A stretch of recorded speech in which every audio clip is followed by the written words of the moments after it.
Good afternoon and welcome to Pakistan Today News from our London studio. I'm Chris Taylor. We begin with technology. Pakistan has officially approved the adoption of Wi-Fi 7, placing the country among the first in the Asia-Pacific region to implement the advanced standard. Operating on the 6 GHz band, Wi-Fi 7 will support ultra-high speeds, low latency, and strong reliability, enabling applications like 8K video streaming, augmented and virtual reality, and industrial automation. Officials say the upgrade will also ease congestion on older networks and lower broadband delivery costs. This comes just weeks after undersea cable damage off Yemen disrupted connectivity nationwide, highlighting the urgency for improved digital infrastructure.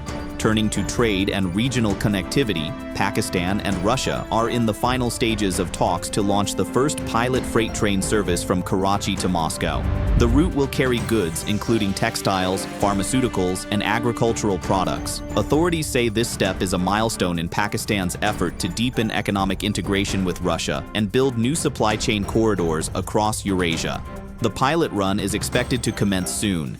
In Lahore, the High Court has ruled that Pakistan's Motion Pictures Ordinance of 1979 applies only to films shown in cinemas, not to online platforms like Netflix or Amazon. The decision dismissed petitions seeking censorship of streaming content, with judges saying such a move would amount to judicial overreach. The court underlined that the digital era requires new laws, not stretching outdated ones. To Punjab, where the provincial government has announced the creation of its first anti-drone defense unit with 3 billion rupees allocated for the project. The new unit will feature radar jamming systems, directed energy weapons, and mobile response teams to counter hostile drones. 6 radar stations will be deployed to detect drone movement, while jammers and interception squads will respond near sensitive locations and large gatherings.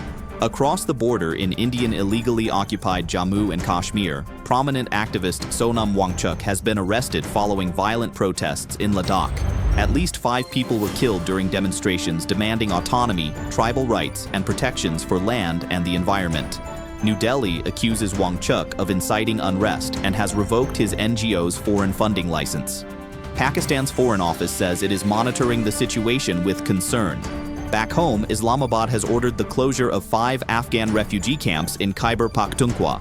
3 in Haripur and 1 each in Chitral and Upper Dir will be handed over to provincial authorities as part of a repatriation drive. The move has been criticized by KP's chief minister, who urged caution and respect for humanitarian and historical ties. And finally, to sports with Marshall Matthew.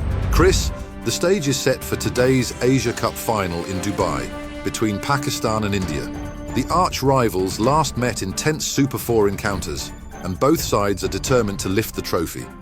India have dominated the tournament so far, winning all 5 of their matches. Pakistan, however, will rely on pace spearheads Shaheen Afridi and Haris Rauf, supported by spinners Abrar Ahmed and Mohammad Nawaz, to challenge the world's top-ranked T20 team. With the T20 World Cup just weeks away, today's final is seen as a crucial rehearsal. That's all for now. You're watching Pakistan Today News. I'm Chris Taylor.